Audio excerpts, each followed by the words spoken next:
Olá, bom dia, boa tarde, boa noite para todos que estão assistindo esse programa. Esse aqui é o nosso canal Engenharia e Perspectiva, onde a gente discute questões da engenharia. Esse canal é patrocinado pela empresa NEP Consultoria e tem apoio do nosso sindicato de engenheiros do Estado de São Paulo. Hoje eu estou tendo o grande prazer aqui de receber o professor Simon Schwartzman, né? Que tem passagem por várias universidades, vários órgãos em nível federal, estadual, que nos honrou, então, com a sua presença. Tá? O professor Simon, eu convidei, questões bastante sensíveis, todas essas entrevistas que eu tenho feito aqui são questões, praticamente quase todas elas, esses temas são abordados. Como é a questão da educação superior, né, mais especificamente os cursos de engenharia, né, onde a gente tem acompanhado com preocupação o número de alunos e também a busca de novos calouros, né, que tem diminuído bastante assim, o quadro de engenheiros. E isso, inclusive, a gente já estava fazendo em off aqui, o professor estava me explicando que talvez não seja bem assim, né? E um outro assunto aqui que é transversal nas nossas entrevistas também é a questão de política científica e tecnológica, que, em última análise, é o nosso parque tecnológico que a gente está tentando construir, a questão da industrialização, que no Brasil já foi mais forte, né? Já teve uma forte participação no nosso PIB, hoje está numa decrescente, me parece, desde os anos 70, né?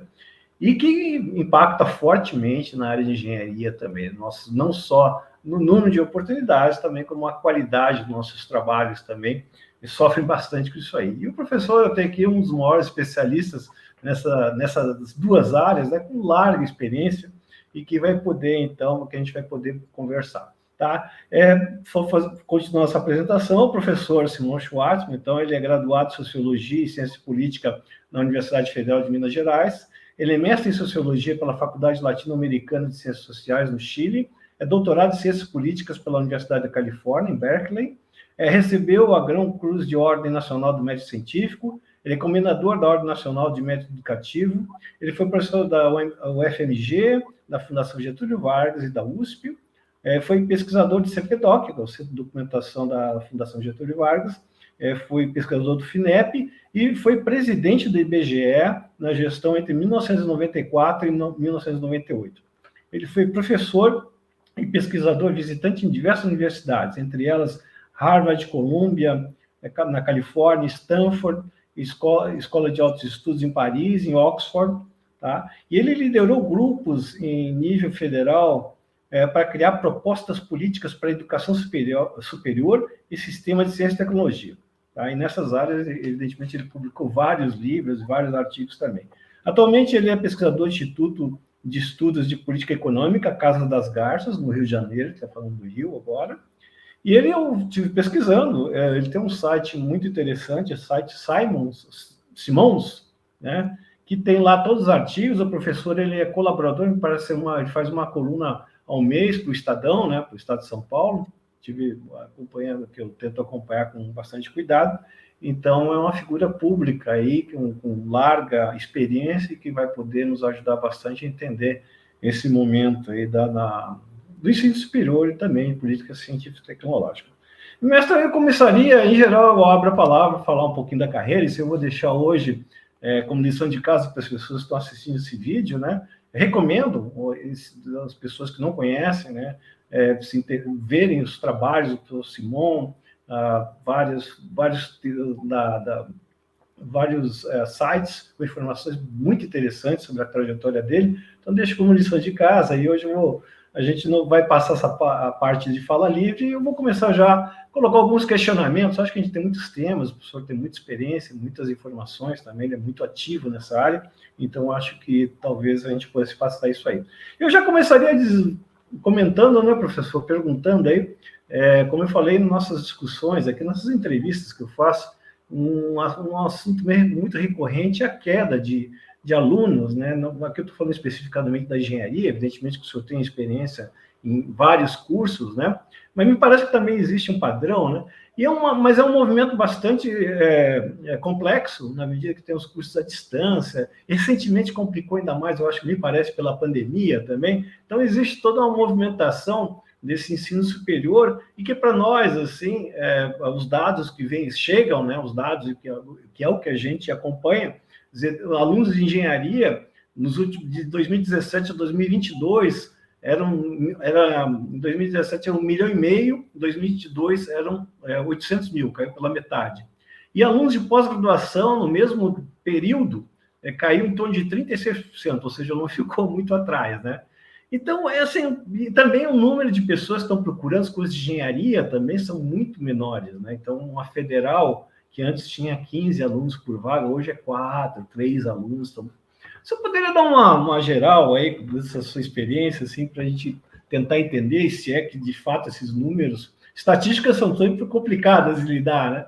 Mas você poderia dar uma geral para a gente aí essas informações, né? Por favor.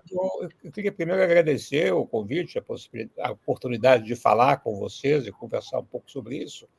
Eu não tenho um conhecimento específico da engenharia como vocês têm, né? Eu tendo a olhar um pouco mais amplamente, Claro. Né, a situação. Né? O dado que me chamou a atenção quando eu andei olhando os dados de engenharia recentemente é que tem havido uma queda, principalmente no setor privado e no ensino à distância de engenharia, e não tanto no setor público. Eu acho que no setor público, pelo menos, o tamanho da matrícula tem se mantido mais ou menos estável nos últimos 5, 6 anos. Né? Mas, de qualquer maneira, no setor privado há uma queda, aparentemente há uma queda também na demanda, né? E como você está dizendo agora, na pós-graduação, que eu não tinha visto. A gente tem um contexto mais amplo, que talvez ajude a entender. Né? Eu acho que esse contexto tem 2 componentes principais. Um é que nós temos uma crise econômica no Brasil que começou em 2015 e da qual nós não saímos direito ainda. Né? Quer dizer, e no meio dessa crise ainda entrou uma pandemia. Né? Mas quer dizer, a gente sabe que o Brasil vem tentando mais ou menos sobreviver em taxas de crescimento muito baixas. Desde 2015, foi uma crise onde a economia brasileira teve uma recessão muito profunda, talvez a mais profunda da história. Né? A outra coisa que não é a mesma coisa, mas vem ocorrendo também, é um processo de desindustrialização. Né? Quer dizer, a proporção de pessoas ocupadas no setor industrial vem caindo sistematicamente. Né? E hoje em dia, eu não tenho dado aqui de cabeça, mas é fácil de ver, a proporção de pessoas ocupadas no setor industrial é bem menor do que era antes. Né? O setor agrícola ele é muito produtivo, mas ele não emprega muita gente, e é o setor de serviços que tem crescido muito. Né? Então, se você combina a desindustrialização com a estagnação econômica, é bastante esperável que isso afete uma profissão de engenharia que supostamente está orientada justamente para serviços na área da produção industrial. Não é? Essa é uma hipótese geral que eu tenho, mas eu acho que ela ajuda a entender um pouco o quadro. Sim, sem dúvida. E essa desindustrialização, professor, assim, dentro do seu acompanhou, do seu território em nível federal, você poderia apontar alguns aspectos aí isso é uma coisa que vem acontecendo. Na verdade, o Brasil teve um período entre 30 e 70 que foi de indústria, assim, que existia um movimento interessante. Né? Lá para cá, quer dizer, foi um período relativamente pequeno também, né? Mas a indústria brasileira sempre teve um problema, que é uma indústria fechada. O Brasil é uma das economias mais fechadas do mundo. Né? Quer dizer, os países que conseguiram passar de um nível de renda média como o brasileiro para um nível de desenvolvimento maior são países que tiveram uma participação muito forte na economia internacional. Né? E hoje em dia você pode contar nos dedos as empresas brasileiras, a Embraer e muito poucas outras, que participam da economia internacional. Há uma mudança, eu acho que no cenário internacional, que se você não participar do ciclo do sistema internacional de produção, os ciclos de circulação de mercadoria, de tecnologias, de insumos, de uma maneira vigorosa, você não consegue. Né? Então, quando aí você começa a fazer uma produção industrial de qualidade inferior à internacional, você não consegue competir, você não tem preço, né? E a economia ela não consegue acompanhar. Né? Quer dizer, as comparações que se fazem entre países como a Coreia e o Brasil, por exemplo, é uma cooperação clássica que sempre se faz, né, porque há 50 anos o desenvolvimento das duas os dois eram parecidos, a Coreia no meio de uma guerra, aquela coisa toda antes, né? Mas são países onde havia política estatal, política industrial, não é que eles não tinham política industrial, né? Mas era uma política industrial fortemente ancorada em criação de competência para a participação no circuito internacional de produção, né? Economia de exportação, integração multinacional, etc. O Brasil não fez isso, né? Então, nós ficamos com uma tecnologia estagnada, uma indústria que não tem muito interesse em inovação, porque, na verdade, não tem que competir, porque ela é protegida por uma série de benefícios, mas ela vai se encolhendo. Eu acho que esse fechamento da economia, eu diria que é uma explicação muito grande de por que a nossa indústria ela foi minguando ao longo do tempo. Mas esse fechamento, assim, que o senhor está comentando, ele tem alguns motivos, assim, né, da própria organização até do Brasil, assim, como um todo, né? Tem questão da tecnologia no Brasil também não foi uma coisa que se inseriu tão bem, assim, a tecnologia, e talvez até por questões culturais também, me parece, né? Não sei, quer dizer, eu não sei qual é a cultura da Coreia que é melhor do que a brasileira, não é? Quer dizer, ou do Vietnã, não é? Enfim, eu acho que você teve realmente um certo entendimento, não é? De que você tem que criar uma coisa nacional, fechar, impedir a entrada de competição estrangeira, impedir a entrada de capitais estrangeiros, né, da mesma forma, não é? E proteger a indústria nacional com uma série de vantagens, não é? Em que dá uma vantagem a curto prazo, né? Você fabrica carro no Brasil, ainda nem eram indústrias brasileiras, mas indústrias radicadas no Brasil, né? 3 ou 4 grandes companhias internacionais que produziam carros para o mercado brasileiro, fechados, sem competição, né? Usando tecnologias obsoletas. E durante muito tempo, a nossa indústria automobilística foi isso. Quando você começa a abrir, você vê que a indústria automobilística brasileira, mesmo a multinacional no Brasil, não tem condições de produzir no mesmo nível de competência, de qualidade, de eficiência que as mesmas companhias têm em outros países, que aqui ela não se radicalizou. Então, eu acho que não é uma coisa atávica nossa, nós somos assim.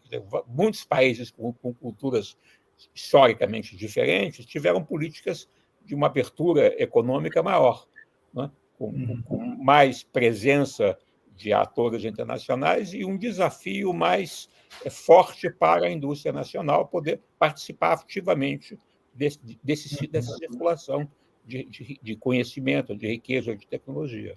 Nós estamos fora dos circuitos internacionais disso. O Brasil investiu, comparado com a América Latina, mais do que outros países na pesquisa acadêmica, né, tradicional, mas ele investiu muito pouco na pesquisa ligada à inovação e à produção para o mercado. Então, eu acho que... Pois não, eu acho que e a gente tem que levar isso mais a sério, porque o Brasil continua sendo, apesar das aberturas que começaram lá no Collor e de alguma maneira não ocorreram, o Brasil continua sendo um país muito fechado. Não, mas aí não vem uma questão anterior, assim, que é da dificuldade do país mesmo trabalhar com planejamento, não? E me parece que isso aí parece uma articulação mais ampla aí do próprio governo de fomentar. Eu realmente não acho, não. Eu acho o contrário. Eu acho que o excesso de planejamento. Você não planeja uma economia. Você, na verdade, você coloca a economia num espaço de competição. Você cria estímulos, né? E quando você pensa que você vai criar em Brasília um planejamento, estabelecer metas e estabelecer programas, você acaba justamente esclerosando o sistema, né? Os mercados modernos, os países modernos que são competitivos, eles não são competitivos porque eles planejaram. Eles são competitivos porque eles criaram um ambiente industrial, um ambiente de produção, um ambiente econômico mais aberto, com mais estímulo à participação, com mais estímulo à inovação. São instituições que permitem uma maior circulação de conhecimento e de tecnologia e de capitais, inclusive. Não é uma questão de planejamento. O planejamento, os países soviéticos, a União Soviética planejava. Ela conseguia produzir tanques e aviões, mas não conseguia produzir uma economia moderna. Então, eu acho que não é a questão de você vai planejar, é a questão de você criar um ambiente onde o país se insere de maneira mais ativa nos circuitos internacionais de conhecimento, de competência, de tecnologia. Mas nesse sentido, mestre, quer dizer, hoje o epicentro aí de toda essa revolução 4.0, a gente pode dizer que está na Ásia, né? E lá são países autoritários, né? A China e a própria Coreia, né? A Coreia teve todo esse desenvolvimento debaixo de uma ditadura lá do General Park, né? É verdade, mas ao mesmo tempo é muito orientada para o mercado internacional. Né? Sim, exatamente, mas Eles fizeram uma política, existia uma política industrial, né? E a China, inclusive, hoje em dia, o grande motor da produção mundial é a China. Né? E a China, evidentemente, não é um regime democrático, né? Mas a integração da China na economia internacional é enorme. Né? E, inclusive, hoje em dia, está todo um problema com isso, com a relação com os Estados Unidos, que a gente está acompanhando, né? Mas a China se transformou, em um tempo relativamente curto, né, na principal potência internacional no mundo do ponto de vista de produção industrial, né, graças a uma integração fortíssima, inclusive com a economia norte-americana. Né? Então, eu acho que essa dimensão da participação internacional é que faltou no caso brasileiro. Não, mas como é que o senhor caracteriza, então, por exemplo, a China e a própria Coreia, quer dizer, nessa troca eles sempre tiveram em mente que eles tinham que reter essa tecnologia, né? Quer dizer, há 30 anos falávamos, há 20 anos falávamos em carros chineses aqui, a gente saía correndo, né? Atualmente já são carros... Os coreanos começaram a produzir televisão, os japoneses lá para trás começaram, é um modelo, na verdade, japonês. Né? Nos anos 70, eram japoneses que começaram. Né? E eles começaram a produzir produtos mais simples, tela de televisão, né? Certos produtos, mas produtos que já eram feitos para o mercado internacional. Já tinham uma escala muito grande. Eles tinham padrões de qualidade, padrões de desempenho internacionais. E depois eles foram acrescentando, se tornando mais complexos. Né? Eles foram acrescentando novos conhecimentos, foram qualificando pessoas e qualificando empresas, né, para produzir em padrões internacionais, entrando nos circuitos internacionais de circulação de tecnologia, de mercadoria, né, e de conhecimentos, de know-how, e eles foram desenvolvendo. Né? Começando, em vez de começar com a ciência básica, eles começaram com a ciência aplicada nas áreas relativamente mais simples. Né? Mas já entrando... O Brasil fez o contrário. O Brasil criou uma reserva de mercado que não podia trazer computador para o Brasil. Né? Então, as pessoas no Brasil não podiam trabalhar com computador porque estava proibido importar computador. E tinha que ser um computador brasileiro da Cobra. Né? Quer dizer, a gente fez um caminho inverso, na verdade. Mas, bom, já que estamos nesse ponto aí, eu acho interessante porque, bom, eu chamo de planejamento, mas você está me falando aí um pouquinho diferente disso aí, porque está me parecendo que hoje a gente fabrica esses ecossistemas, como está sendo feito na Ásia, mas debaixo de uma batuta de um governo forte, né? Quer dizer, são ecossistemas de fato, eles têm liberdade de conhecimento, desde que devidamente controlado, né? Então, por exemplo, seria diferente, por exemplo, das montadoras que vieram aqui para o Brasil e estão lá e até hoje a gente está assistindo. Eles vêm, voltam, né? E a gente fica assistindo esse movimento sem ter a mínima condição de montar uma empresa nacional, né? Então... Mas a gente pode continuar essa conversa por muito tempo, né? Eu acho que tem vários aspectos, mas eu acho que não há nenhuma... Eu não vejo essa relação tão clara com a coisa política. Quer dizer, afinal de contas, o BNDES no Brasil investiu muito dinheiro, e hoje continua investindo, mas antes, inclusive, no início da década do ano 2000, investimentos gigantescos do BNDES. Né? Quer dizer, desde a época, na verdade, do Geisel, quando começa o processo de investimento, né, a política de planos nacionais de desenvolvimento científico e tecnológico, o governo federal colocava muitos recursos na atividade industrial, né, de diferentes tipos, e não deu muito certo. Né? Indústria militar, o único grande exemplo que a gente tem para contar é o exemplo da Embraer. Na verdade, a gente não tem muitos outros exemplos para contar.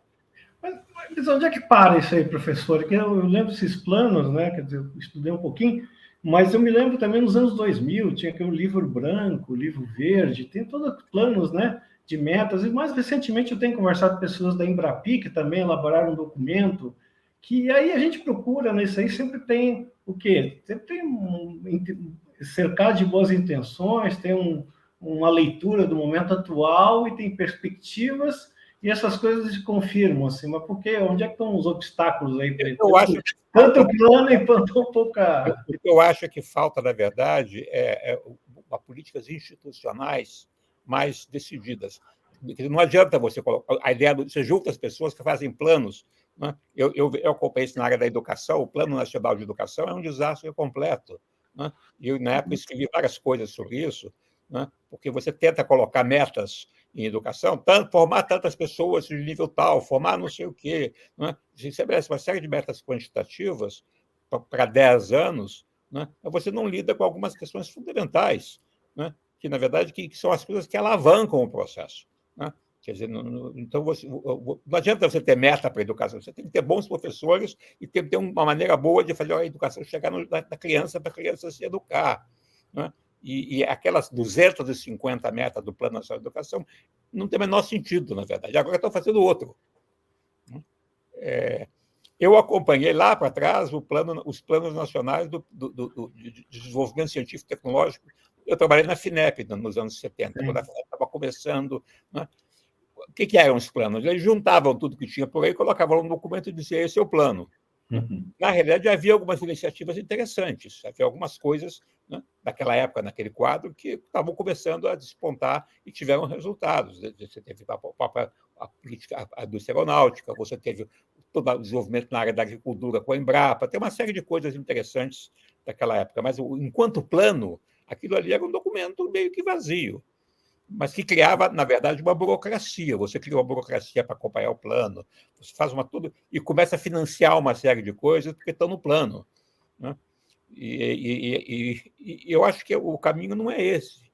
Eu acho que os países avançados não fazem planos detalhados desse jeito. Você cria um marco institucional que deixa as coisas acontecerem. Né? E, claro, você pode ter incentivo, você pode ter determinadas áreas, você identifica áreas que estão, né, tem mais condições, investe ali, você não fica completamente passivo. Nenhum governo é passivo em relação a isso. Né? Mas eu acho que a ideia de que você vai planejar e o plano vai acontecer, não é assim que o mundo funciona.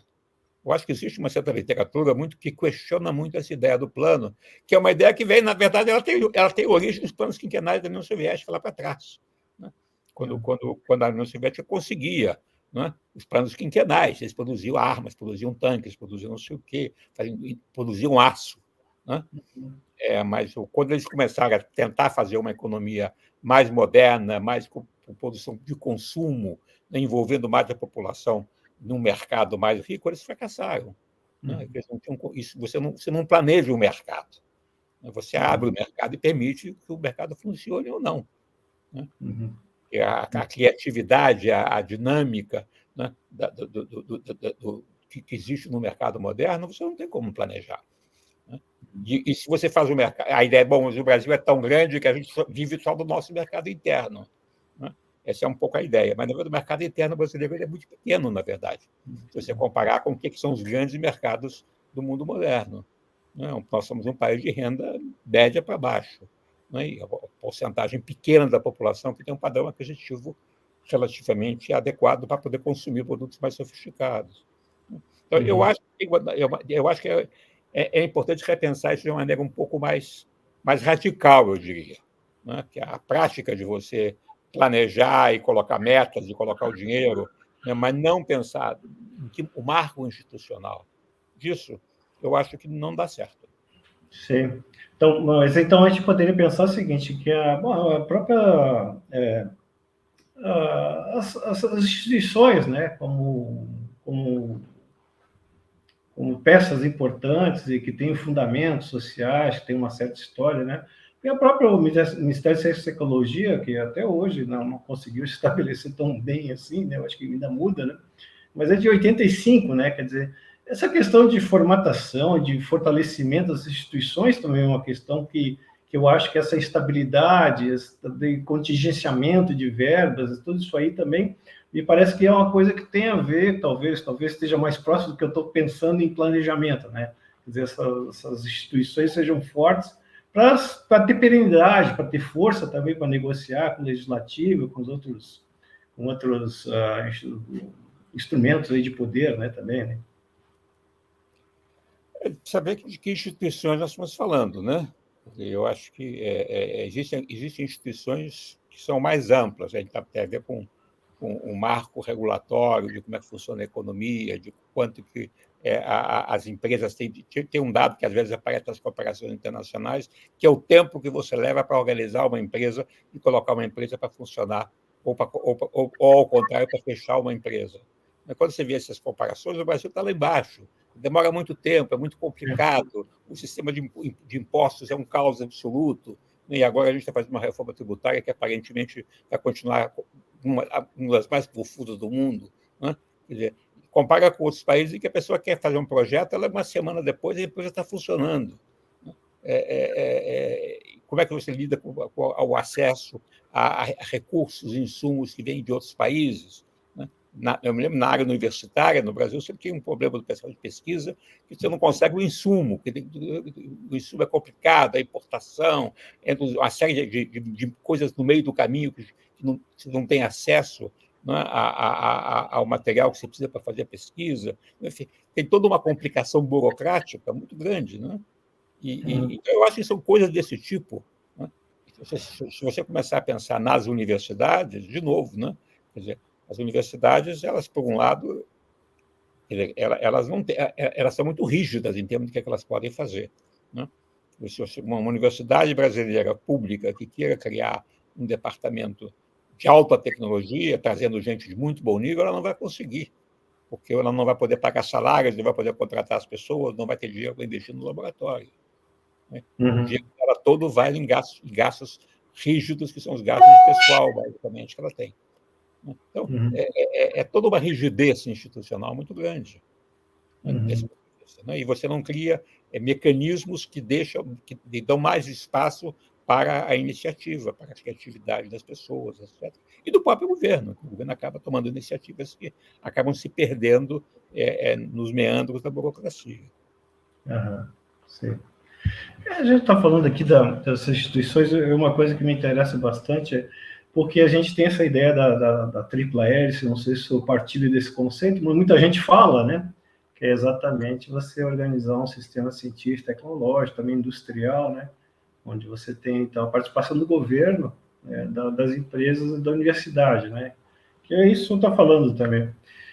Mas isso é uma coisa que nunca, me parece que nunca se consolidou, assim, a participação dessas partes, nunca se articularam tão bem, assim. Um aspecto que você está comentando é a rigidez da universidade, das universidades, assim, né?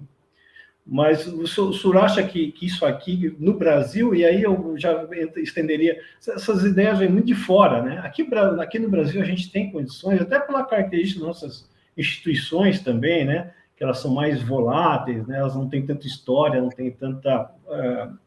não são tão fortes, né? Qual o obstáculo, assim, para que esses três elementos aí possam trabalhar e desenvolver? Eu diria que certamente você vai encontrar muitos exemplos de uma articulação adequada entre a indústria e o setor universitário em algumas universidades e alguns departamentos. Não é? Quer dizer, se você olhar para as universidades um pouco mais fortes, não é? Como o USP, o Unicamp, o Rio de Janeiro, não? Algumas universidades privadas, inclusive, eu lembro aqui pouco Rio do Grande do Sul, enfim, algumas outras, você tem áreas de parceria com o setor privado, de parques tecnológicos. Tem muitas experiências em vários lugares no Brasil onde essa relação se dá. E aí há investimentos públicos, isso como a FINEP ou outras financiam. Não é que isso não exista. Não é? Eu acho que a gente tem muitos exemplos, e pode-se encontrar exemplos em que essa relação se dá. Agora, em geral, se você olhar o nosso setor industrial, ele não tem incentivos para inovar, porque ele é protegido. Né? É mais fácil você conseguir um benefício do governo para você financiar o crédito automobilístico do que você ter que competir criando novas tecnologias para produzir um carro mais barato que você possa vender na Ásia ou na Europa, ou na Argentina. Né? Então, o setor privado ele não tem muito incentivo para inovar. Como ele não tem incentivo, ele não vai buscar a universidade para fazer parceria com ele. Né? Então, você tem esse problema. Do lado do setor público, né, as nossas universidades elas não têm incentivos para buscar recursos próprios, né, porque elas são financiadas 100% praticamente pelo governo com recursos orçamentários, né? Por que ela vai criar um setor dinâmico de buscar dinheiro né, se o dinheiro ela vai ser complicado administrar o dinheiro, ver o Tribunal de Contas, vai criar toda uma complicação em cima dela se ela conseguir recursos, e vai ter briga lá dentro, porque alguns setores vão ficar ricos, outros pobres dentro da universidade, né? Uhum. E quando, na verdade, o orçamento é praticamente garantido pelo governo, você briga com o governo, não consegue mais um dinheiro. Então, você não tem, também não tem muitos incentivos dentro da universidade como um todo para buscar recursos próprios em parcerias com setores não universitários, né? Uhum. Então, do lado do governo, o governo tem, por um lado, não é que não tenha, tem instituições que estão atrás, né, de onde ela pode investir o dinheiro, mas ela também tem uma lógica, às vezes. Você pega a CAPES, né, que é uma instituição de apoio à pós-graduação, ela fica pensando, não, como é que você distribui equanimemente o dinheiro pelos estados do Brasil, né? Quando a pesquisa, na verdade, ela está concentrada em 3 ou 4 lugares, não muito mais do que isso, né? Não, mas ela tem que dividir, tem uma série de regras, tem uma série de normas. Então, aquilo, ela também não consegue fazer uma parceria muito grande. Então, eu acho que tem uma razão de todos os lados, né? Quer dizer, eu sempre lembro uma história, quando eu fui estudar nos Estados Unidos, há muito tempo atrás, eu estudei na Universidade da Califórnia, em Berkeley, eles tinham um problema que era que eles tinham um departamento de estudos na área de biologia muito tradicional, muita gente importante, etc., mas já bem tradicional, e não tinha entrada biologia molecular, né? O que eles fizeram? Eles trouxeram um grupo de consultores de fora da universidade para avaliar a área, chegaram à conclusão de que aquela área estava obsoleta, demitiram todo o departamento, contrataram um departamento novo, pagando salários competitivos a nível de mercado nos Estados Unidos, e colocaram um investimento pesado em cima. Em pouco tempo, aquilo virou um dos departamentos líderes nessa área de pesquisa, né? Que universidade brasileira hoje em dia tem condições de fazer isso? De pegar um departamento onde estão os senhores professores lá, né, já sênior, etc. Os senhores agora vão para casa, estão aposentados, chega, vamos fazer uma equipe nova, e vão entrar não como professores assistentes. Hoje você não entra na Universidade Federal, a não ser como assistente para fazer carreira, você vai entrar como professor titular, já de uma vez, e não recebendo o salário de tabela, mas o salário do mercado. Eu não estou falando de universidade privada, eu estou falando da principal universidade pública do estado da Califórnia. Então, essa lógica, tá? E, claro, você tem do lado uma economia pujante, uma demanda muito grande, né? Uma área de saúde pública muito forte que estava se criando, e tudo isso cria uma dinâmica, né? Nós temos um sistema, ele é muito rígido, né? Ele é muito rígido, e tem, dos diferentes lados, você tem uma amarração que não deixa a coisa andar. Eu acho que essa é a nossa famosa posição que a gente tem de país de renda média, né? Você tem uma renda de 10, 15 mil dólares por habitante, que é por aí que a gente anda, mas você não chega ao padrão dos 50, que é o padrão do país desenvolvido. Você fica meio que patinando, né, nesse nível. Professor, dá uma questão, talvez uma questão interessante, que eu acho aí excelente falar com um sociólogo, né? Porque é uma da questão, assim, eu estou falando de universidades americanas, né? Mas eu me lembro de ter lido um pouquinho sobre a criação das universidades americanas, especialmente as tecnológicas, quer dizer, elas foram criadas já com preocupações locais, né? Resolver problemas da indústria local, a indústria nascente local, a Yale, o MIT, esses caras todos, quer dizer, eles nasceram a tecnologia atrelada a resolver problemas da engenharia, né? Aqui, as nossas universidades, elas tiveram vertentes um pouco diferentes. Quer dizer, no Brasil, quando criou a escola politécnica, era agroexportador, né? Tinha café e não tinha mais nada, né? Quer dizer, e essas coisas é interessante, me parece, assim, porque vem na gênese dessas universidades que vem esses fatores, né? E que eu, pelo menos, acho, né, que hoje em dia, quando, por exemplo, eu vejo alguns formuladores de política científica e tecnológica, né? Eles vão, vou criar uma fonte de financiamento e vamos flexibilizar isso. eles não levam em consideração esses fatores culturais que, me parece, estão muito impregnados na universidade hoje. Esse fator desse acadêmico, né, que o pessoal fala, tá Torre de Marfim, tá de costas para a sociedade, quer dizer, isso não é uma coisa só porque os caras querem, né? Mas é porque vem uma história por trás disso aí. E eu queria saber o que o senhor pensa disso aí também. Os Estados Unidos, na verdade, ele tem diferentes tipos de instituição. Né? Se você mencionou Yale, né? O Harvard, são instituições tradicionais, copiadas das universidades inglesas. Não é? Uhum. Elas não são instituições acadêmicas aplicadas. Depois elas até criaram isso. Por outro lado, você teve, já no século XIX, uma coisa que eles chamavam de Land Grant Colleges, né? Que eram escolas técnicas criadas no interior de diferentes estados, e aí sim muito voltado para a tecnologia agrícola, para a tecnologia aplicada, etc., etc. E algumas instituições mais recentes, como tipo o MIT, já com conteúdo, o Caltech, já com conteúdo mais fortemente ligados à alta tecnologia. Né? Eu acho que o que os Estados Unidos fez foi criar uma pluralidade muito grande de instituições. Né? E, além do mais, eles criaram uma estrutura gigantesca do que eles chamam de community colleges. E os community colleges, na verdade, são escolas pós-secundárias. Né? E uma grande parte da população americana, até hoje, ela vai até aí. São 2 ou 3 anos de cursos pós-secundários. Né? Então, eles criaram um sistema muito amplo de diferentes tipos de instituição muito cedo, que já começa no século XIX. O Brasil tem uma história que é uma história curiosa, porque o Brasil ele começa com as universidades tradicionais do estilo europeu, cuja principal função era dar o título universitário para médicos, engenheiros e advogados, né? Era um lugar para dar licença para o exercício da profissão. Né? E, em cima disso, a reforma de 68 tenta trazer para o Brasil um pedacinho do sistema americano, que eram as universidades de pesquisa, com a pós-graduação, com doutorado, etc. Né?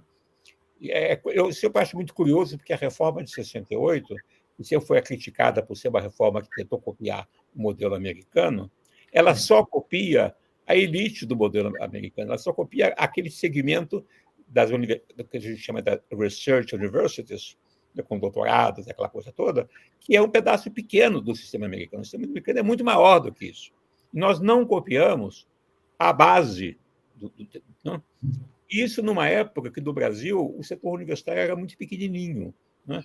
A porcentagem de pessoas que iam para o ensino superior era muito pequena, 2%, 3% da população. Estamos falando dos anos 60. Né? E tem muitos trabalhos hoje em dia, quando as pessoas que estudam o tema do ensino superior, onde você vê que todos os países, quando eles aumentam o sistema de ensino superior, eles começam a diversificar.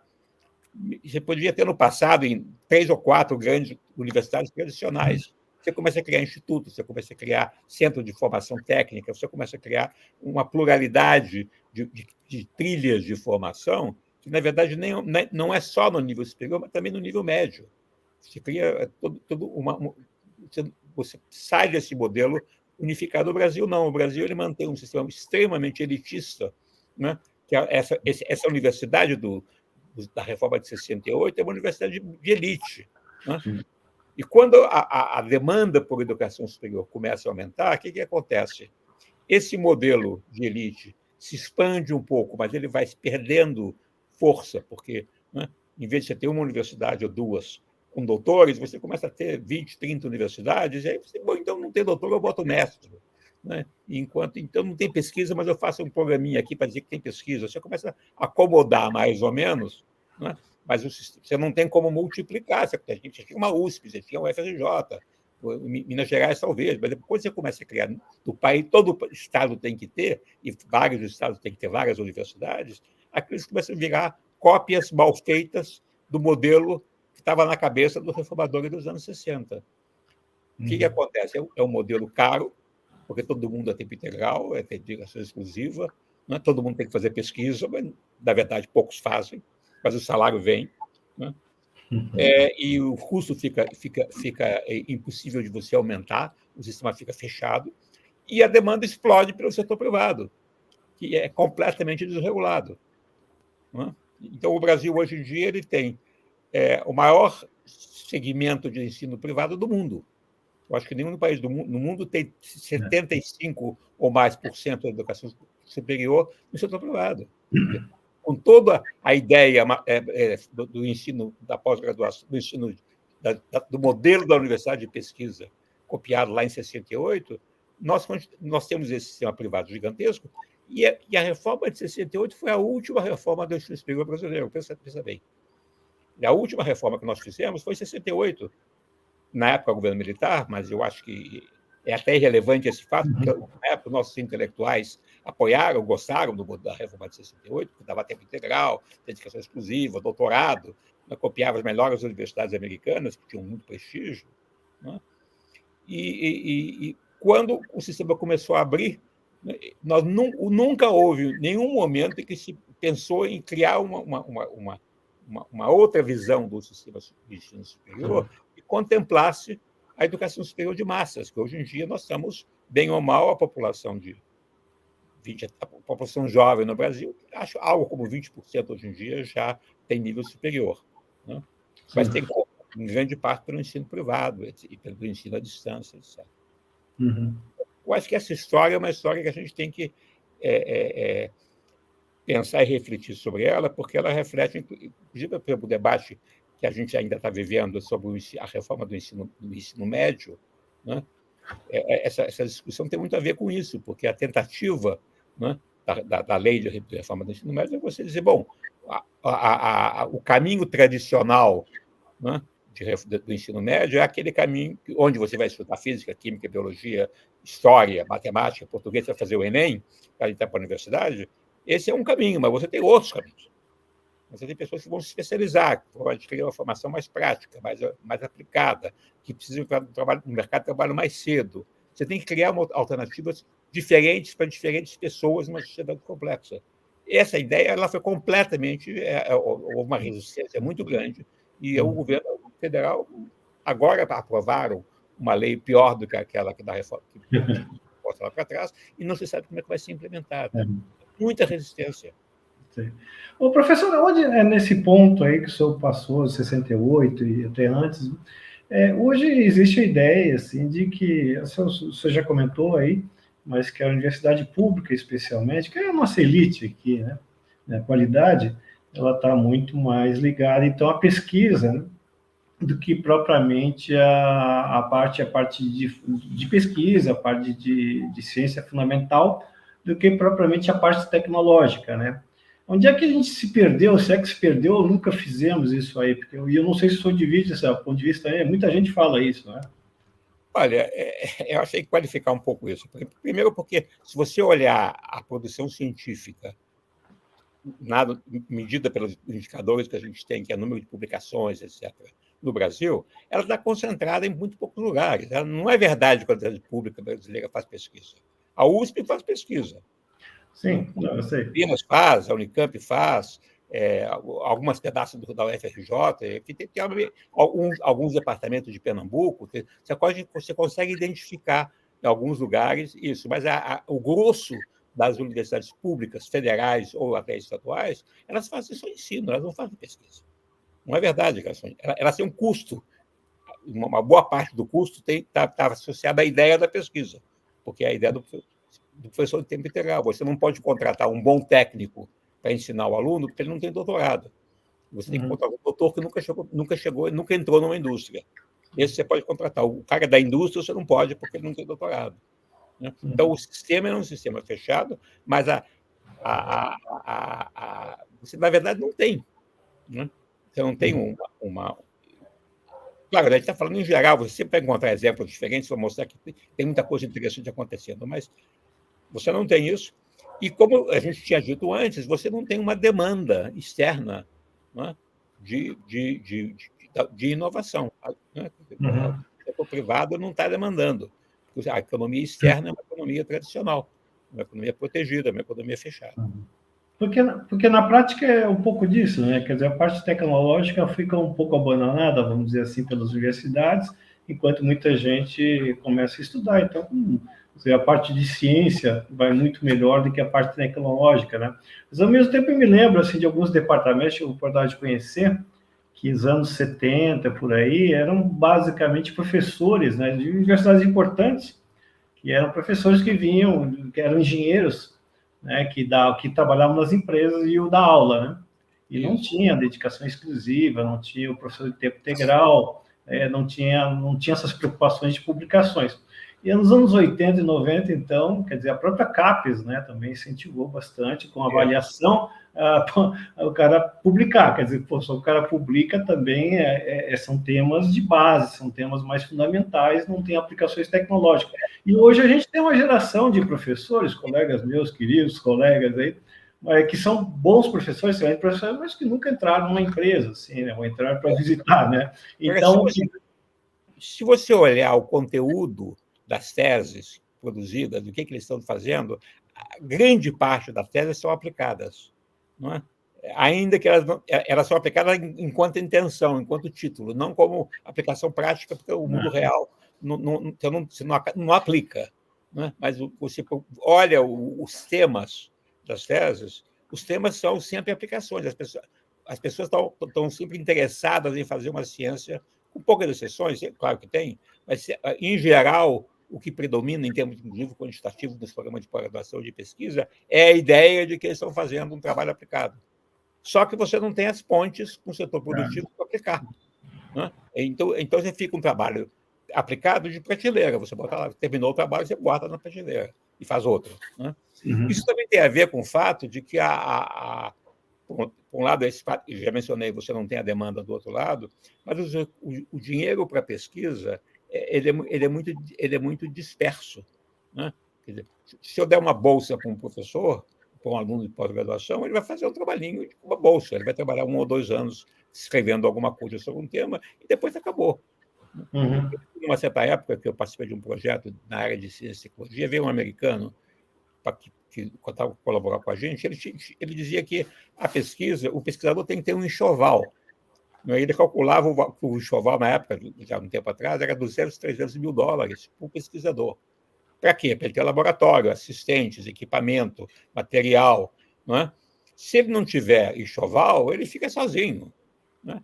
Agora, onde é que estão os enxoval? Qual é o enxoval? Eu sempre queria ter esse dado, nunca consegui. Qual é o enxoval do pesquisador brasileiro? E uma bolsa da CAPES, e tem 2 assistentes pela CAPES. É isso. E com isso você não tem densidade para fazer um trabalho de inovação que possa competir com o trabalho de inovação que hoje em dia, fora do Brasil, ele é basicamente concentrado no setor produtivo. Né? E o setor produtivo faz pontes com as universidades e traz o talento das universidades para colaborar com o setor produtivo também. Né? O que traz dificuldades, é uma coisa que não é trivial, né? Mas você tem esse tipo de pontes. Né?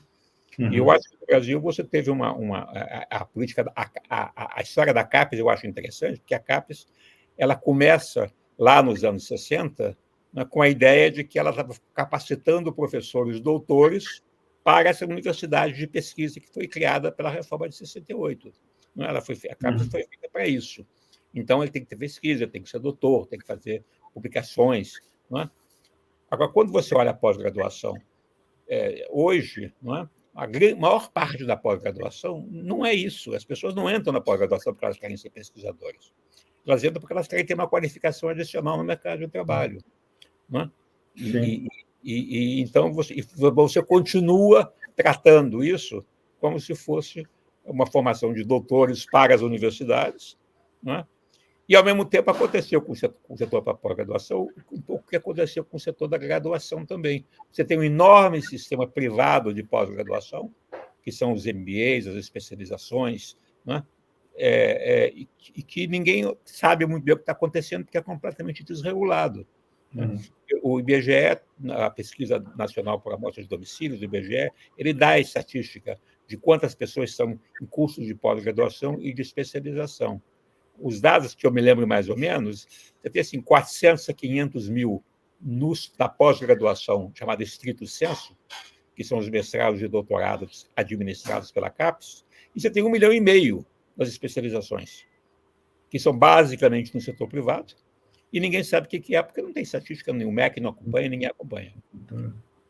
Então, isso é um pouco o que aconteceu com a graduação, está acontecendo com a pós-graduação também. E aí, quando você começa a olhar a pós-graduação estrito sensu, na verdade, agora inventaram mestrado profissional, doutorado profissional, né? E criaram uma série de coisas para acomodar um pedaço cada vez maior desse setor da pós-graduação, que não estão ali para formar doutores para o ensino superior, além do mais, porque o ensino superior não contrata mais. O setor as universidades federais, o sistema está fechado. Ele não tem vaga, não abre vagas. Você não tem como se interessar. Bom, agora eu vou ser pesquisador no Brasil e vou fazer uma carreira para ser doutor, porque as universidades não têm vagas. Isso é muito diferente quando o sistema estava se expandindo, estava abrindo. As pessoas iam e conseguiam vaga. Hoje em dia não consegue. Professor, eu vejo essa complexidade aí, eu concordo em vários pontos, alguns eu estou aprendendo agora, né? E, ao mesmo tempo, eu olho sempre o Brasil assim, como um lugar extremamente instável, né? Quer dizer, a gente vive de ondas em ondas aí, e agora, recentemente, estamos vendo esse clima de polarização política que só traz estabilidade e pouca coisa resolve. E aí eu vejo todas essas questões que o senhor fala aí, me parece assim, bom, mas precisa de alguém para organizar isso aí tudo, né? E traçar um plano, né? E aí eu caí novamente na questão de, pô, foram feitos tantos planos, né? E a gente não conseguiu evoluir atualmente também. Eu acho que a gente está meio à deriva nesse aspecto, inclusive hoje em dia tem dificuldades para a gente saber o que está acontecendo, né? Mas para onde que o senhor hoje, assim, dentro toda essa trajetória, para onde que começaria aí a gente a ver isso aí? Porque parece que deixar essas empresas livres e deixar se acomodar, me parece que é uma coisa que não funcionou, né? Eu acho que... outro dia eu escrevi um artigo no jornal sobre o Plano Real, né? E a pergunta é: o Plano Real deu certo? Eu dizia que o Plano Real deu certo porque não era plano. O Plano Real não era um plano. O Plano Real era uma política que mexeu nas regras de funcionamento do sistema financeiro e monetário do país, fiscal, né? E aí, claro, precisou de uma concepção adequada, né? Mas, na verdade, ele criou uma série de mecanismos, né, que permitiram que a moeda brasileira tivesse confiabilidade, que a relação entre o real brasileiro e a moeda internacional fosse previsível e fosse estável, né? Permitiu que a economia ficasse um pouco mais aberta, né? E ele deu certo durante muito tempo. Até hoje não tem resultados positivos. Eu tentei contrastar naquele artigo a ideia de plano com a ideia de uma reforma institucional, né? Que eu acho que é muito mais por aí, né? E aí você já tem, eu acho que passa muito pela economia, passa muito por uma série de lados. Por exemplo, né, o que você faz com o setor universitário, né? Eu acho que as universidades federais, tal como elas estão, elas não têm futuro, né? Porque elas têm 90% ou mais do custo custo fixo, custo de professores, elas são muito rígidas, né? Elas, além de ter, por um lado, elas têm um modelo da universidade tradicional, mas, ao mesmo tempo, 50% tem que ser de ação afirmativa dos alunos, né? Então, ela tem que conciliar ser de elite, mas, ao mesmo tempo, ser uma universidade do povo, digamos, da população mais menos recursos. Como é que ela concilia isso? Ninguém nunca conseguiu propor isso de maneira adequada. Então, eu acho que você tem que pensar numa coisa mais, eu diria, mais radical, de como é que você transforma essas instituições em instituições mais flexíveis, onde você olha exatamente o que elas estão fazendo e financia o que elas estão fazendo, não o que elas deveriam fazer pela lei, né? E o mundo inteiro é assim, quer dizer, como é que a Inglaterra financia as suas instituições de ensino, outros países em outras partes do mundo? A instituição diz assim: olha, eu quero formar pessoas de tal nível em tais áreas nos próximos anos, isso vai custar tanto, né? Agências do governo vão olhar e dizer: você tem capacidade para fazer isso, né? É crível, é verossímil, você está se propondo, então a gente vai te financiar para isso. E vamos te dar um orçamento de 3 anos, né? Ou de 4 anos, e você vai prestar contas ao longo desses anos. E busque dinheiro onde você quiser, né? Esse é o dinheiro do governo, e você vai à luta e busca mais, né? E você paga o que você achar conveniente para os seus professores, e não o que está na tabela, né? E se você puder pagar mais, precisar, ou paga menos, você vê como é que está o mercado. Essas são as universidades públicas, não são as privadas, né? Você cria um regime de flexibilidade, de autonomia e de incentivo para as instituições irem atrás dos seus objetivos, né? É assim que funciona no mundo inteiro. Então, você pode fazer isso. Claro que você tentar fazer isso, você tem uma enorme resistência, você vai ter todo tipo de gente achando ruim, né? Então, você precisa ter clareza, você precisa explicitar isso, você precisa ter um governo capaz de bancar esse tipo de coisa, né? Mas, se você não fizer isso, essas universidades elas vão se definhar. Em algumas áreas, elas já estão perdendo a disputa com o setor privado, né? Em áreas, por exemplo, como economia, administração, em algumas outras áreas, o setor privado hoje em dia é melhor do que o setor público. Já está levando gente, talento, as instituições públicas estão perdendo talento, porque algumas instituições privadas já estão absorvendo. E eu acho que aí já começa a surgir, na área da saúde, já começa a surgir um setor privado de saúde também pujante, pequeno, né? Mas já começa a surgir também, né? Se você não criar um dinamismo para o setor público, ele vai definhar. Ele vai ficar com gente menos qualificada, que fica ali acomodada, que não é, vivendo dos recursos públicos que vão ficar cada vez menores, porque vão haver outras demandas, o governo não vai querer dar dinheiro, seja que governo for, né, de esquerda ou de direita.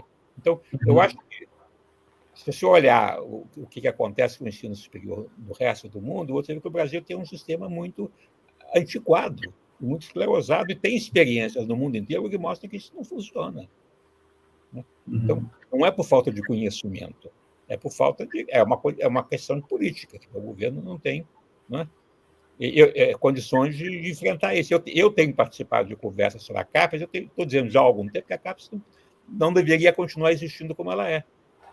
Por que você tem que ter uma agência reguladora da pós-graduação no país inteiro? Não precisa disso. As instituições, as universidades que são autônomas, elas têm os cursos de pós-graduação que elas quiserem. O governo pode dizer, bom, eu tenho aqui um dinheiro e eu vou financiar determinadas áreas onde tiver qualidade, onde tiver relevância, onde tiver impacto, ele faz um programa de financiamento. Mas não de regulação detalhada dos cursos de pós-graduação no país inteiro. Isso não existe em nenhuma parte do mundo. É uma jabuticaba brasileira. Fazia sentido nos anos 60, nos anos 70, mas nós, 50 anos depois, estamos com a mesma estrutura, né? E não adianta, eu já participei de discussões sobre isso, as pessoas me ouvem, já que interessante, continuam fazendo o mesmo, o que eu vou fazer? Mas eu continuo insistindo. Não, eu acho bastante interessante, uma assim que eu trabalho bastante com empresa privada também, eu não consigo ver assim também hoje em dia se fala muito, privatiza melhor, quer dizer, essa eficiência toda a empresa privada eu não consigo ver, assim, não trabalhei, eu trabalhei bastante em empresas, né, mas eu acho interessante, professor, é que eu acho que as federais e as públicas aqui, paulistas também, assim, dentro do espectro assim, do Brasil, são instituições, me parece, muito bem sucedidas, né? Na medida que elas formaram muita gente, os cursos de pós-graduação são referências no Brasil. Eu me lembro de ter conversado com pessoas aí que foram, na época eu trabalhei um pouco na história do CNPq, ex-presidentes e pessoas de fora, o sistema de pós-graduação do Brasil não deve para ninguém, né? O pessoal amargava um pouquinho, não, mas foi criado na época do regime militar, mas que seja. Foi criado, foi colocado dinheiro e foi feito. Muita coisa interessante, não há dúvida nenhuma. Eu acho que foi dentro das instituições que eu conheço do Brasil, talvez seja das melhores, assim, e aí um arranjo institucional rígido, e eu, ao mesmo tempo, eu contraponho isso, todas essas ondas de oscilação no Brasil, né? Em que medida que a gente flexibiliza para lidar com essa turma. Essa semana eu estava vendo aqui no IPT, talvez amanhã comece lá, estava vendo que eles inauguraram aqui um laboratório da Google, né? Aqui no IPT, né?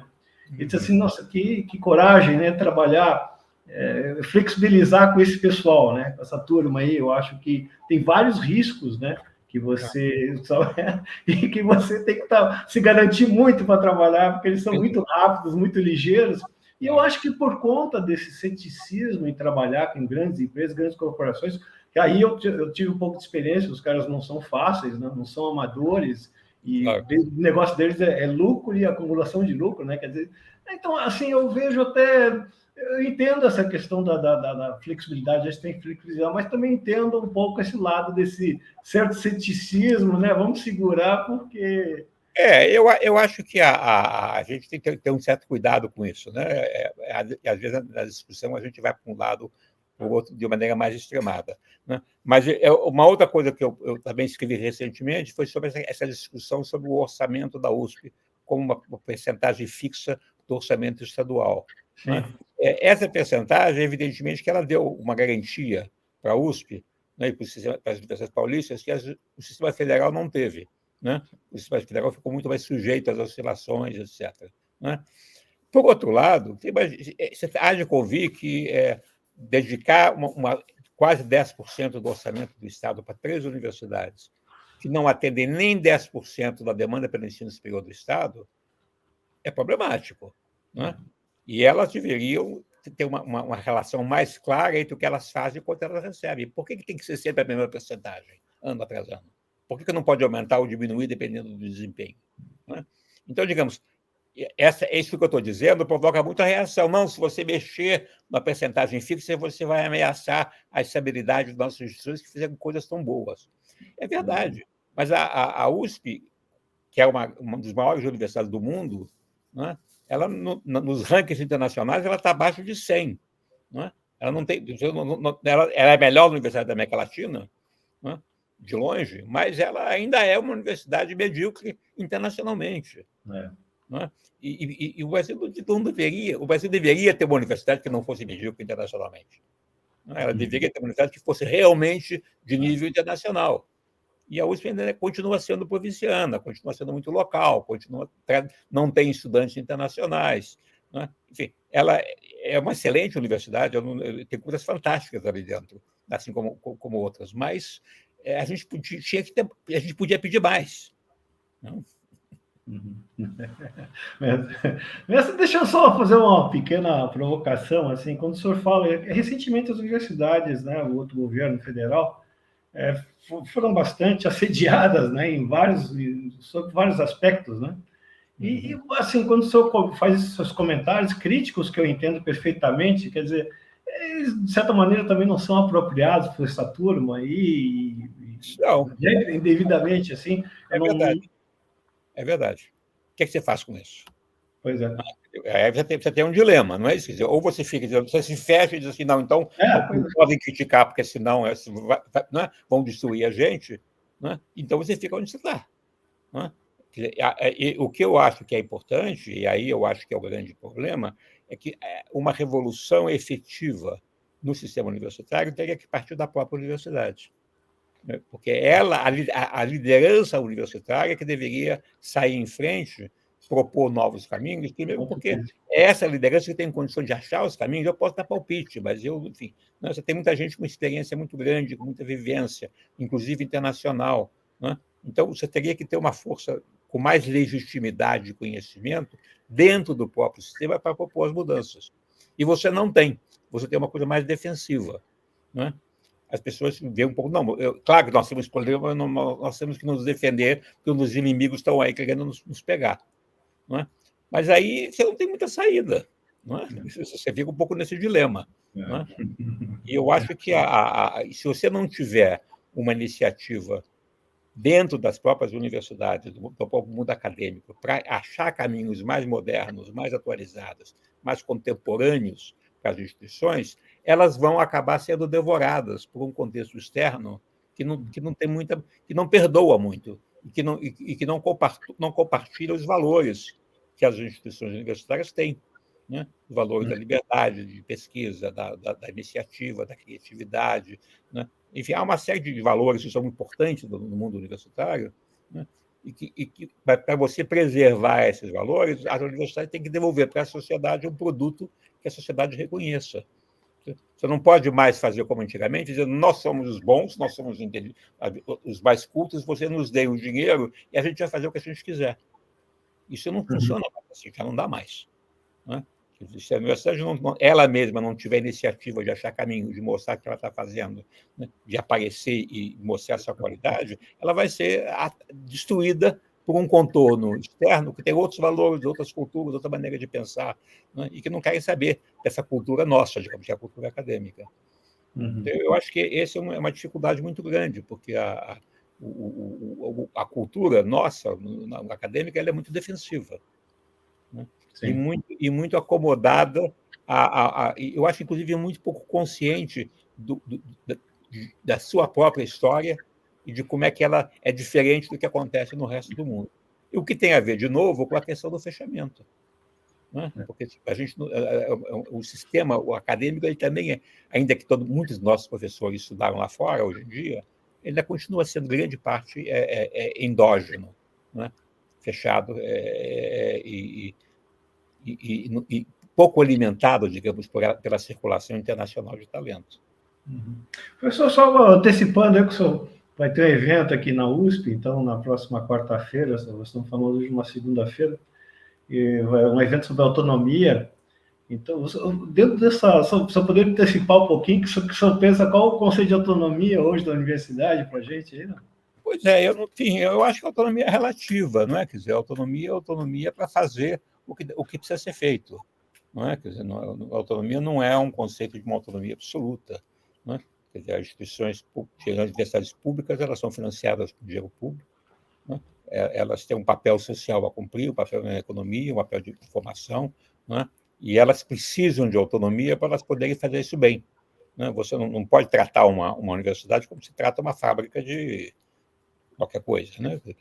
Ela dá ordens e aquilo vai com produção em cadeia. Né? Ela precisa de autonomia para ter criatividade, para poder achar caminhos, etc. Né? Mas não é autonomia de você se fechar, me dar o dinheiro, eu faço o que eu quiser e não presto contas. Esse tipo de autonomia, hoje em dia, não funciona. Mas hoje isso é uma cultura na universidade, né? Quer dizer, está impregnado na própria rotina dos professores, dos funcionários. Pois há uma rotina. Tem umas duas gerações agora para mudar, né, mestre? Eu acho que é difícil. Né? O exemplo interessante é o exemplo em inglês, né? Porque a Inglaterra tinha uma tradição que eles tinham uma coisa que eles chamavam University Grants Committee, que era uma comissão de professores, né? Que recebiam todo ano uma dotação do governo. Eles sentavam e dividiam o dinheiro, tanto para você, tanto para Oxford, tanto para Cambridge, tanto para não sei quanto. Né? E era um gentleman's agreement. Né? O governo dava um dinheiro em bloco, os membros daquela comissão distribuíam entre si e todos viviam felizes. Isso acabou completamente. Foi até para o sistema oposto. Né? Eles criaram um sistema de avaliação, de acompanhamento, de metas, de resultados. E trouxeram outras instituições que eram cursos técnicos para participar também. Fizeram uma revolução. Né? Porque é uma coisa que... O Japão, eu não conheço muito bem a história do Japão, mas o Japão, em algum momento, colocou todas as universidades públicas num regime tipo privado. Né? São decisões que, às vezes, os países precisam tomar que dão uma sacudidela. Né? Recentemente, a Alemanha e outros países começaram com políticas de identificar as principais universidades e concentrar o dinheiro de pesquisa naquelas que tinham condições de produzir competitivamente a nível internacional. Uhum. E concentraram os recursos da pesquisa em um número limitado de instituições. Né? Porque o contexto internacional começou a mudar muito, porque o próprio ambiente da pesquisa começou a mudar, e eles fizeram mudanças mais radicais. Eu acho que está na hora de uma outra reforma universitária. A nossa foi de 1968. É verdade. Há bastante tempo. Está ótimo, mestre. Eu avancei um pouquinho no seu tempo aí. E quero agradecer muito a sua participação, foi muito importante aqui para a gente. E eu gostaria de deixar alguns minutos, alguma coisa aí que o senhor... Imagino que o senhor tenha muitas coisas aí para falar, mas que o senhor nós não falamos do tema do ensino à distância, né? Sim, é verdade. O grande tema do Brasil, né? E aí eu acho que eu talvez tenho duas observações importantes. Uma é que existe um público do ensino à distância que é muito diferente do público do ensino regular. Esse público do ensino à distância é um pessoal mais velho, é um pessoal com a média de idade acima de 30 anos, é um pessoal mais pobre, é um pessoal que vem de um ensino básico, de educação básica mais limitado. E o ensino à distância tem condições de dar para essas pessoas conhecimentos e capacitação que a educação tradicional não tem. Inclusive porque ele funciona, não compete com o horário de trabalho, não obriga a pessoa a se deslocar para fazer o curso, etc. Por outro lado, tem todo tipo de coisas erradas, coisas que não funcionam, né? E cujo principal indicador são as altíssimas taxas de abandono, né? a taxa de abandono no ensino regular já é alta e no ensino privado a distância é muito maior ainda, né? Então, tem muito de engano. As pessoas vão, gastam dinheiro, passam um tempo ali e finalmente saem sem nada, né?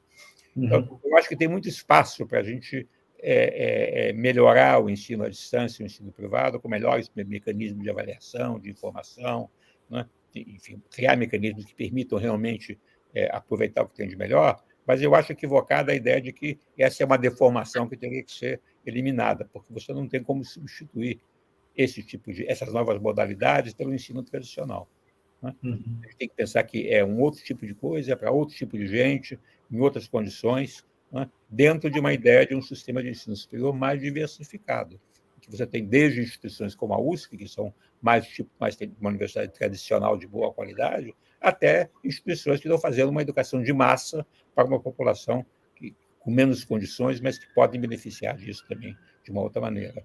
Então, eu acho que a gente tem que ter uma visão um pouco mais complexa disso, sem falar de que as tecnologias de ensino estão mudando dia a dia e a gente não sabe exatamente, uma coisa que não funciona hoje pode funcionar amanhã.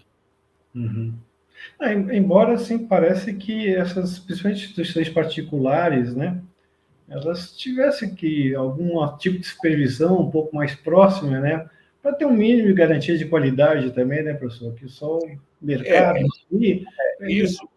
Quer dizer, o mercado hoje está ruim, assim, o mercado nacional, e de pessoas que vão contratar esses cursos, né? Então, eles vão baixando, quer dizer, parece quitanda, né? Vão baixando os preços baixando a qualidade, e aparentemente não tem nenhum recurso maior que possa Isso toca o outro problema que a gente não teve condição de falar, que é toda a ideia do sistema de avaliação, né?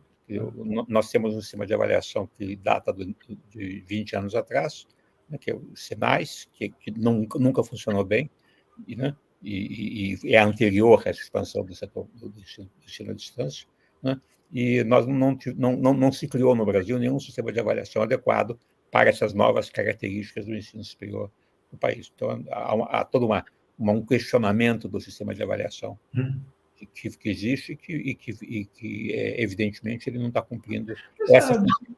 Uma curiosidade, por que a CAPES não conseguiu assim, trabalhar isso aí? Porque a CAPES tinha um sistema bom de avaliação das universidades, né? Sempre teve, né? A CAPES nunca avaliou universidades, a CAPES só ficou na restrita pós-graduação. A pós-graduação, então. Não, ela fez isso bem, ela fez isso bem na modalidade acadêmica.